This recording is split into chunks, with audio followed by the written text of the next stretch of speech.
So once I've finished all my range of movement tests and my relevant neurological tests, I'll have the patient or Bonnie laying down on the table face down. Now Bonnie, we're going to do a couple of muscle tests here, and I want to see how strong your hamstring muscles are. So if you could start off, bend your left knee for me please.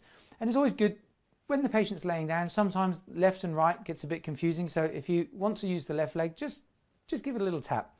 Now, don't have the knee at a full 90 degrees, just have the leg about here. Now, when you're doing the muscle test, just be very careful that you're not pushing on the Achilles tendon, because that can be tender. Just have a nice wide position like so, and just let the fingers touch the leg. You don't want to grip the leg, okay, because that's uncomfortable. So just have the here, because you're going to be pushing with the palm of your hand on the muscle. Now, Bonnie, if you could just hold the leg nice and strong for me. So this test is just establishing that there's good power, good strength in the leg. Now, if you have a young patient or an elderly patient, you may not need to push nearly as hard, okay, because it's not a wrestling match. With a muscle test, really, it's not so much how much overall strength they have, it's the speed of response. Just relax there for me, Bonnie, please, and then we'll test the other side.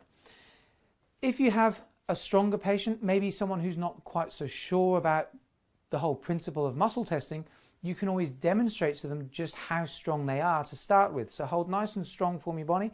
Hold and just see. So the hamstring muscle is not a muscle that you can easily, just relax, cheat with, because the hamstring muscle is typically 4 to 5 times stronger than the upper body. So a perfectly good hamstring, I shouldn't be able to overpower with my arm strength.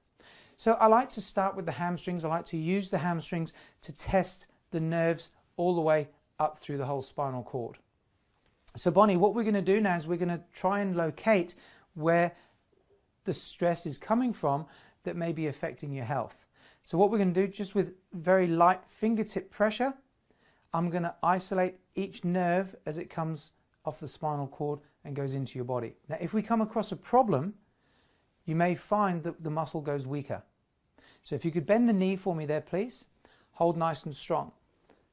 So what I try to do is then find an area where there's maybe nerve stress on the body, so I can demonstrate the difference in how the strength actually feels. So hold nice and strong for me, Bonnie, please. Good. So then we'll start off with the coccyx nerve on the left, the coccyx nerve on the right, the sacral nerve on the left, the sacral nerve on the right. Okay, so here we can demonstrate a weakness. Okay, now how does that feel, Bonnie? No strength at all. No strength at all. Now, let me explain how that test works, because you see, for a lot of people, it will be the first time they've experienced something like this, and they're thinking, gee, what happened? What are they doing? Is it a trick? Is it, smokes and mirrors? Now, Bonnie, imagine you're having a conversation with somebody and someone else comes and puts their hand on your shoulder. Now, typically, you can continue that conversation and be aware there's somebody there, yes? Mm-hmm.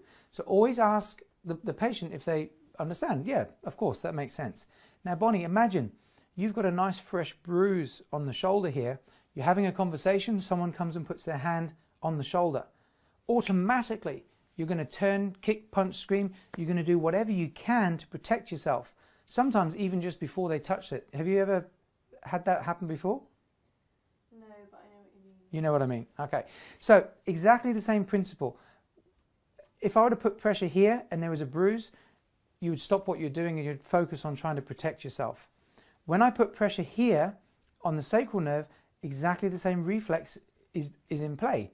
And your reflexes overpower what you're consciously trying to do here, because it's more important for your body to protect you than it is to show off how strong your leg is. Mm-hmm. So once you've established how the test works and it makes sense, then you can start going into exactly what that nerve may be affecting. So as I go through the body, wherever I find a weakness, I'll then explain where that nerve travels to and what kind of things it may influence. So let's start from the beginning, and we'll go through each nerve in turn, right the way up through the spinal cord. So again, doing the muscle test, we check to make sure the muscle's nice and strong to begin with, and we can use either leg. It doesn't have to always be the same side, so that allows the patient to relax. One other thing, just beware if the patient has a tendency to go into a cramp. Okay, because if they start to cramp, obviously it's going to be uncomfortable, and if the muscle does cramp, maybe just do some reflex, just do some rubbing, increase the circulation to help release the cramping, and then use the other side.